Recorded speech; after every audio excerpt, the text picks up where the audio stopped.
Show that z minus 2 minus I is a factor of f of z is z cubed minus z squared minus 7z plus 15. Well, z minus 2 minus I, when we write it as a factor, we'd rather write that as z minus 2 plus I, which tells us that 2 plus I is a 0. So we want to calculate f of 2 plus I. We're using the factor theorem. To save time, I've done 2 plus I cubed, which is 2 plus 11I, and 2 plus I squared, which is 3 plus 4I, already.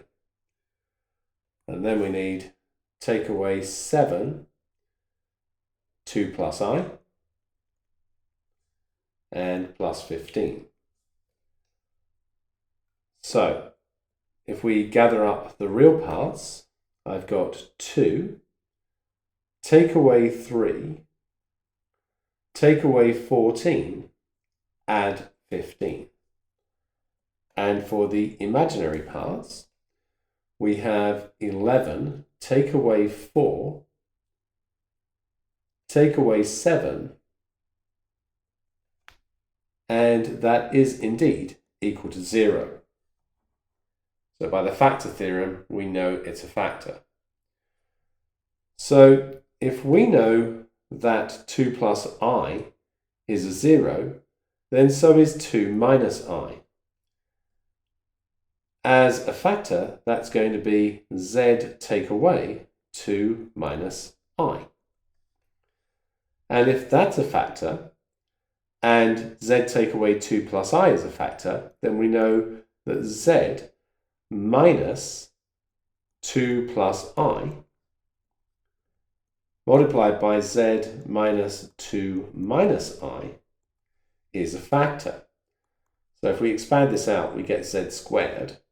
And then when we do this one and this one, we end up with negative 4z because the imaginary parts will cancel.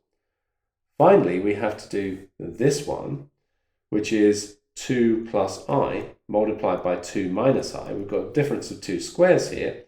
So that's 4 minus I squared, which is 4 plus 1. So we get plus 5 as required. We now want to solve f of z equals 0. Well, f of z was z cubed minus z squared minus 7z plus 15. Now we know that we have a linear factor and the quadratic factor z squared minus 4z plus 5. So, to get z cubed at this end, we must need a z here. To get plus 15, when we've got plus 5 here, we must have plus 3. So what we have is that z plus 3, z minus 2 plus I, and z minus 2 minus I are equal to 0.